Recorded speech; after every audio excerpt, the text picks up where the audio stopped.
السلام علیکم ورحمۃ اللہ وبرکاتہ۔ محترم عزیزوں، آپ نے ملکہ زبیدہ کا نام تو سنا ہوگا۔ یہ بڑی نیک خاتون تھی۔ انہوں نے ایک بڑی لمبی چوڑی نہر بنوائی تھی جس کا نام بھی نہر زبیدہ رکھا گیا تھا۔ یہ نہر بغداد سے عربستان تک کے تھی۔ بہت لمبی چوڑی نہر بنوائی گئی تھی یہ۔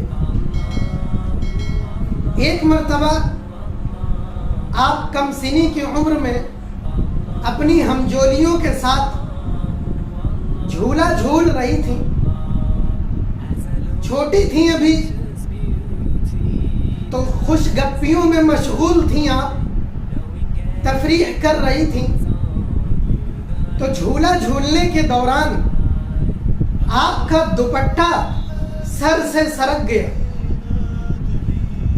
تو جب دوپٹہ سر سے اترا تو اس وقت اذان کی آواز بھی آ گئی۔ تو جیسے ہی آپ نے اذان سنا تو فی الفور آپ نے جھولا روک دیا اور دوپٹہ اٹھایا، اپنے سر پر رکھ لیا، دوپٹے سے اپنے سر کو ڈھانپ لیا۔ چنانچہ آپ نے اس کے بعد زندگی گزاری اور وفات پا کر چلی گئی۔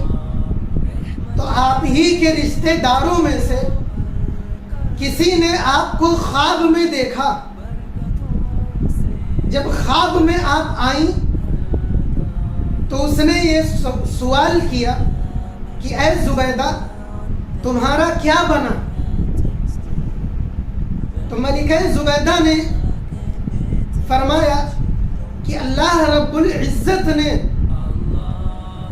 میرا کام آسان کر دیا، اللہ رب العزت نے میرا حساب آسان کر دیا۔ تو وہ شخص کہنے لگا، ابھی یہ خواب میں ہی بات چل رہی تھی۔ اس نے خواب ہی میں پوچھا کہ ہاں بات صحیح ہے آپ کی، آپ نے اتنی لمبی چوڑی تو نہر بنوائی تھی، ہو سکتا ہے اللہ رب العزت نے اس لیے آپ کی مغفرت فرما دی ہو۔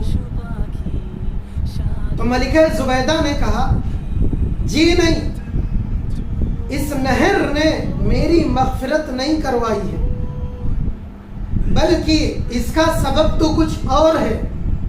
تو وہ سائل کہنے لگا، پھر وہ کون سا عمل تھا کہ جس نے آپ کی مغفرت کر دی؟ تو یہ کہنے لگی کہ میں ایک مرتبہ جھولا جھول رہی تھی تو میرے سر سے دوپٹہ ہٹ گیا۔ تو جب میں نے اذان کی آواز سنی، لفظ اللہ سنا، تو اللہ سنتے ہی میں نے دوپٹہ اٹھایا اور اپنے سر پر ڈال لیا۔ تو میں نے اللہ کی عظمت کو دیکھ کر، لفظ اللہ کی عظمت کو دیکھ کر میں نے دوپٹہ اپنے سر پر ڈال لیا۔ تو اللہ رب العزت نے اس عمل کو ایسا قبول کیا، ایسی مقبولیت ہوئی کہ اللہ رب العزت نے فرمایا کہ اے زبیدہ، تو نے میرے نام کی اتنی تعظیم کی، ایسی تعظیم کی کہ جا، آج میں نے تمہیں جنت میں داخل کر دیا۔ اللہ اکبر۔ تو اللہ رب العزت کے یہاں ایسی خفیہ تدابیر چلا کرتی ہیں۔ اس لیے میرے عزیزوں، کوئی بھی نیکی کا کام ہو، چھوٹے سے چھوٹا عمل ہو، آپ اس کو ضرور کرو۔ ہر چھوٹا عمل اخلاص کے ساتھ کرو۔